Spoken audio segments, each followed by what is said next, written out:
दोस्तों, उम्मीद करता हूँ आप लोग एकदम स्वस्थ होगे और अपनी प्रिपरेशन अच्छे से कर रहे होगे। ये वीडियो इंपॉर्टेंट होने वाला है एसएससी एमटीएस 2022 वाले बच्चों के लिए।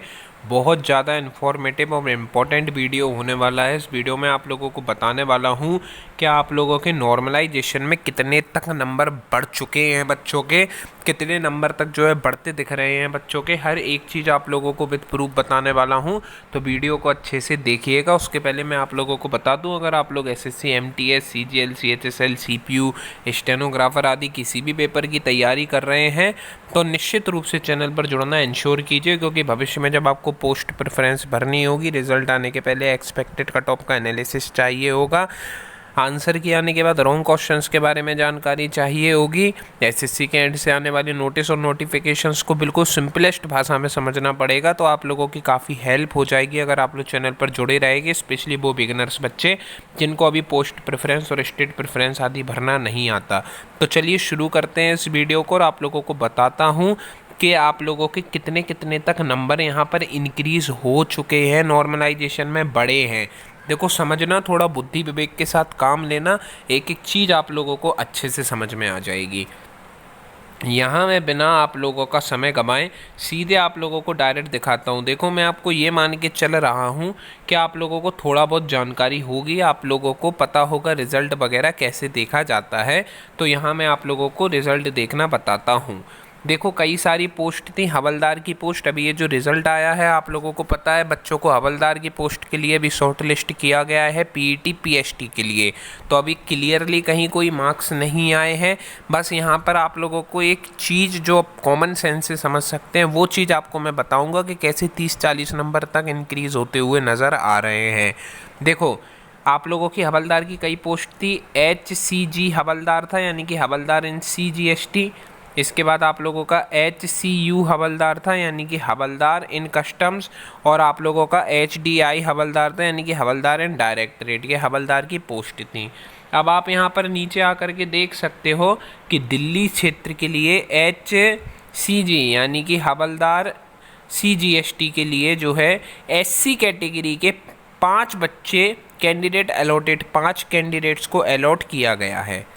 अब आप लोगों के लिए बहुत इंपॉर्टेंट चीज़ है, ये आप देखो, जो बिल्कुल लास्ट बच्चा है जिसको यहाँ पर सेलेक्ट किया गया है दिल्ली क्षेत्र में HCG पोस्ट के लिए SC कैटेगरी के जो 5 बच्चे हैं, उनमें जो बिल्कुल लास्ट बच्चा है जिसको सिलेक्ट किया गया है, ये यहाँ पर उस बच्चे की इन्फॉर्मेशन है। क्या इन्फॉर्मेशन है? ये रही आप लोगों की उस बच्चे की इन्फॉर्मेशन। मैं आपको बताता हूँ, केवल आप लोगों को इतना चीज़ देखनी है। इसने जो है सेशन 2 से ही आप लोगों की कट ऑफ बननी है, आपको पता है 150 नंबर में से। वो सेशन 2 में इस बच्चे ने, इसका जो नॉर्मलाइज्ड स्कोर है वो ये आ रहा है 145.39314, ये इसका नॉर्मलाइज्ड स्कोर आ रहा है।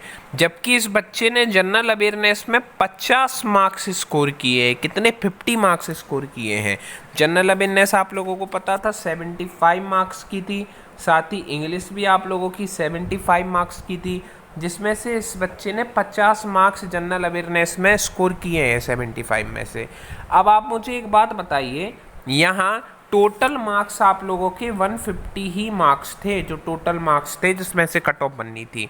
इस 150 में से इस बच्चे ने, आप देख सकते हैं यहाँ पर 145 प्लस मार्क्स स्कोर कर दिए हैं।